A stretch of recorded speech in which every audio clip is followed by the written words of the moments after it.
All right, hello everyone. I just assume that you are ready to stake, and now you are on the stage when you want to select the validator.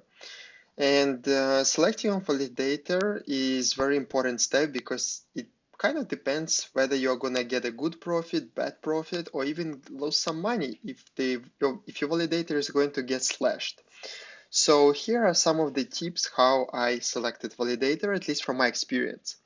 So first of all, that I want to talk about is that when you're selecting the validator and you are putting money in validator, you're basically investing your money in that validator. So you believe that this validator is going to do a good job. He's going to validate all of the transaction, produce blocks, and do no other bad things on the network.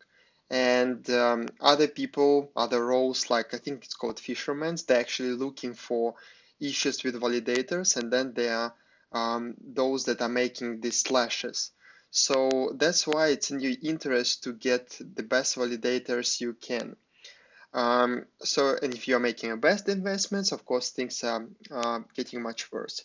So the first thing I want to have a look is, just have a look at this polkadot.js screen with all of the validators. Um, so one thing here I want to know, I want to put some attention is the own stake. So if you can see, each validator has its own stake. So some people put more, some people put less.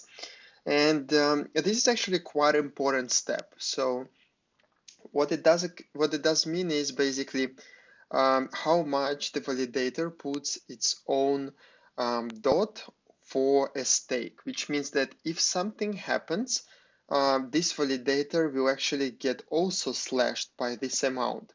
And the more validator puts of its own stake, the more at least I feel reassurance that this validator is trustworthy because he has a reputation. He puts his reputation on a stake.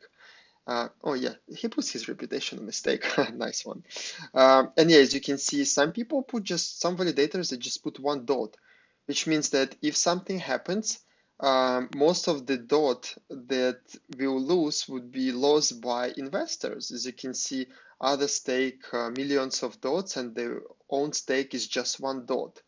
And if you ask me, I trust much more validators who just say with 90,000 of dots of their own stake comparing to those that just put one. So that would be the first thing. The second thing, of course, is a commission. Commission is super important. So commission is basically how much money you're going to get out of a validator, but in a bit reverse. So what you have to do is that you have to get 100% of what you get as the nominator and also subtract the commission. So commission is how much validator takes for its validation, basically. This is how they make money. And as you can see, we have a few scenarios here. If you see that validator takes 100%, don't even bother putting your dot on this validator because it means that it's a kind of a private validator. They don't require any third-party staking. They have their own means, they have their own money, they don't care.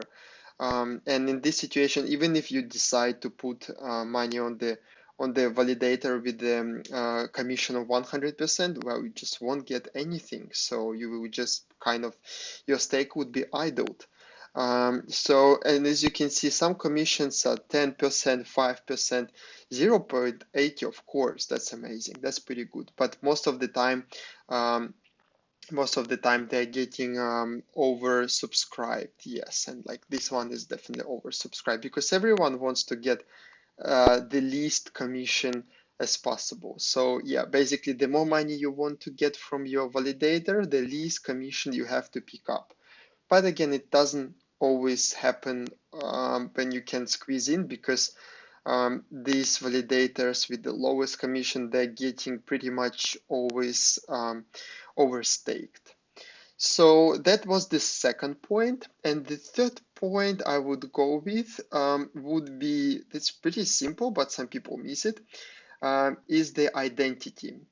So what I mean by that is basically I feel much more kind of a trust when I can verify the identity of the validator, and it's not just some random address like here, for instance. If I have a choice between staking on either of p2p.org or a random address, I would definitely stake on the p2p.org, even though their commission is different. Yeah, of course, yeah. Like that one has 100%, but p2p.org is 3%.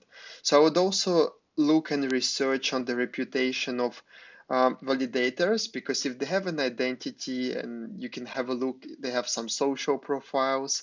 You can also look up for the history, how many rewards, how many slashes did they make, and it's going to give you a picture of what to expect.